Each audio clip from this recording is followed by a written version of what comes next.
Om Sai Ram to all the Sai devotees. By the immense grace of Sri Sainath Maharaj, let us all now heed to the biography of great apostle of Sri Sai Baba, Pujya Sri Narasimha Swamiji, narrated in the book As the Flower Sheds Its Fragrance by Dr. G. R. Vijayakumar.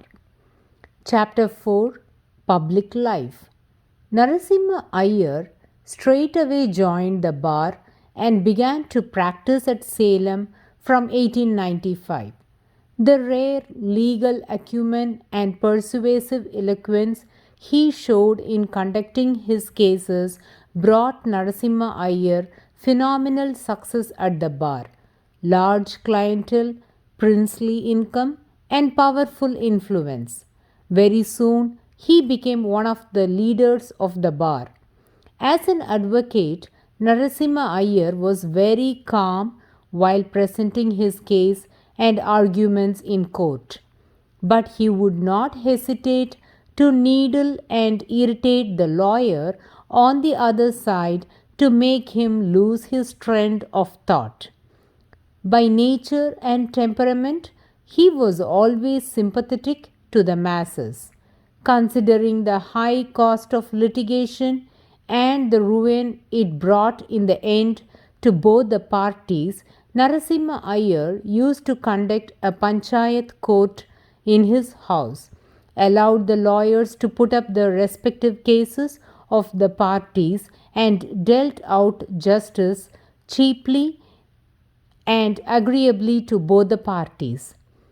At the bar, Narasimha Iyer had a good company. Among his prominent contemporaries as members of the bar at Salem were Sri C. Rajagopalachari, who later on became the last Governor General of India, Sri Sundaram Shetty, who later on became a judge of the Madras High Court, Sri Vijay Raghavachari, who later on presided over the All India Congress session at Nagpur in 1920, and Sri Muthukrishna Iyer, a bar at law and a freedom fighter.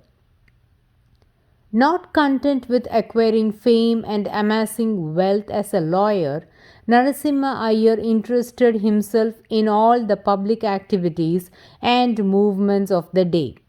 As elsewhere, so in politics, his involvement brought him to a position of importance, and leadership seemed to come to him naturally. In 1902, he was elected as a member of the Salem Municipal Council. He was also elected as a director of the Salem Cooperative Bank. Salem wanted an efficient administrator. The integrity, unassuming simplicity, and helpful nature of Narasimha Iyer won for him the esteem and regard of the public. In 1904, he was called upon to serve the Salem municipality as its chairman. He held his position for a record 17 years and earned immense popularity. Concurrently, he was also elected as the chairman of the Salem Cooperative Bank. Narasimha Iyer became an active member of the Literary Society, where he used to play tennis and billiards. However, on the stroke of 6 every evening, he would stop playing and go home saying, "The honest man's hour has come. I must go." Friends who were intrigued at this later found out that the honest man went home at that hour regularly to perform his evening puja and offer prayers. In politics, he was an admirer and follower of the firebrand leader Sri Balagangadhar Tilak and was considered an extremist. This made him very popular, and in 1914 he was elected to represent the districts Salem, Coimbatore, and Nilgiris in the Madras Legislative Council. He was also elected to the new council established under the Montague Chelmsford reforms. He continued to be a member of the Legislative Council till 1920 and as a member of the Indian National Congress. He vigorously presented the national viewpoint on all issues that came up for consideration before the Council. In the days before the Montague-Chelmsford reforms, the governor of Madras would preside over the council. On one occasion, Narasimha Iyer addressed the council in Tamil, and this perplexed the governor and other members. It was Narasimha Iyer who started the much talked of mass contact. As a rule, in the olden days, those who entered the legislature did not submit to democratic control. However, Narasimha Iyer, after every session of the council, would inform his constituents of all that took place in the council and his own part therein. Others follow this example now. He used to visit Madras for attending the legislature sessions, and he became a prominent figure in the public life of Madras also.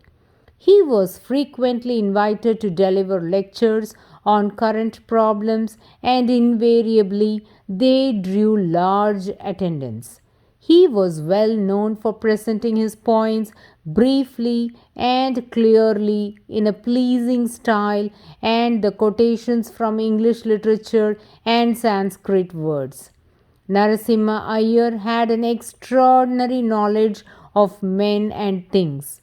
In fact, for a long time after he set up law practice, he was an examiner for the Madras University in Roman history and Greek history.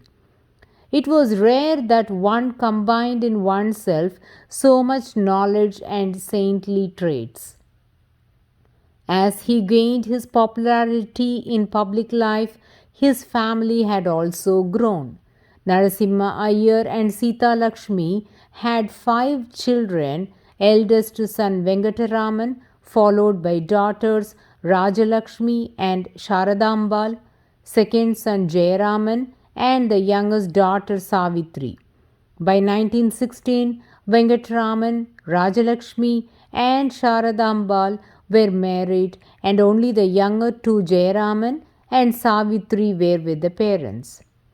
It may be mentioned in passing that while living in Salem, in the midst of his busy professional and public engagements, Narasimha Iyer found time to perform Sandhya 3 times a day, Tulsi Puja regularly, daily recitation of Sahasranamas, Go Puja on Fridays, and also to visit periodically Sorakai Swamiji, a mystic who lived near Kalahasti, and the Jagadguru Shankaracharya of Sringeri. He also used to lead bhajan singers on every Saturday evenings at Sri Lakshmi Narayan temple near his residence by singing the Brindavan Kirtanas composed by him. By 1915, he had reached the peak of his power, popularity, and wealth. He had built a big bungalow in Shivaswamipuram extension of Salem. His bungalow was one of the very few in Salem which had electricity. With all facilities like car, bungalows, servants, etc., Narasimha Iyer led a princely life. Right through, he pursued a policy of service and sacrifice.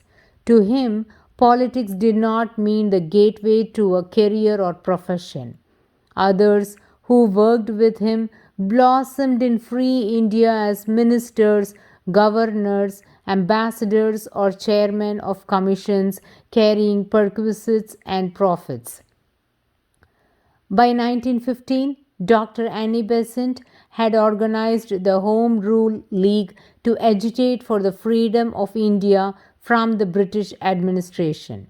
Narasimha Iyer worked with her, going round the Madras Presidency on lecture tours.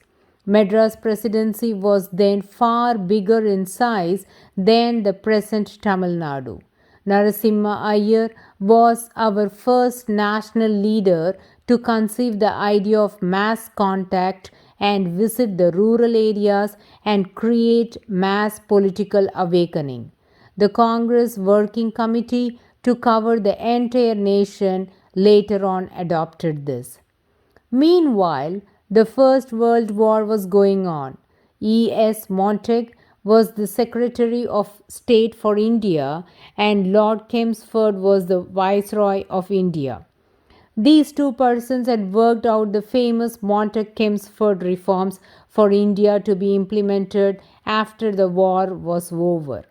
The war-torn public of England were preparing for an election in 1917 to get a government that would bring the war to a close. Our national leaders hoped to persuade the Liberals who were contesting the general elections in England to make granting of political independence to India as an election issue of their party. It was felt that only those who had wisdom and experience in our national work could, by their eloquent pleading, create a favorable impression among the Liberals on our behalf. In our order to work out their plan in England, a delegation of 3 members comprising Narasimha Iyer, George Joseph, and Manjeri Rama Iyer was constituted. This delegation sailed by the Cape route to avoid observation at the Suez Canal. The British was cabinet got scent of their move and being aware if their capacity to influence British public opinion had them arrested at Gibraltar and deported them back to India after 15 days detention. In 1920, Narasimha Iyer was re-elected to the Legislative Council but resigned in pursuance of the non-cooperation movement started by Mahatma Gandhi. With all these political activities, Narasimha Iyer was also engaged in carrying out extensive repairs to the Lakshmi Narayan temple at Salem and building an extension to the temple. An epidemic of plague struck the world in 1917 and over 40 lakh people died. Narasimha Iyer's mother was the first casualty to this epidemic of plague at Salem. Deeply struck by the mother's death, within a few months, Narasimha Iyer had to face another bereavement. In the early 1918, his father Venkatagiri Iyer breathes his last due to an attack of cholera. Narasimha Iyer took these bereavements in his stride and continued to engage himself fully in his political, social, and religious activities. Dear Sai Bandhus, we shall now close the 4th chapter of the biography of Pujya Sri Narasimha Swamiji, and the rest will be continued in the next chapter. Bow to Sri Sai. Peace be to all. Om Sai Ram.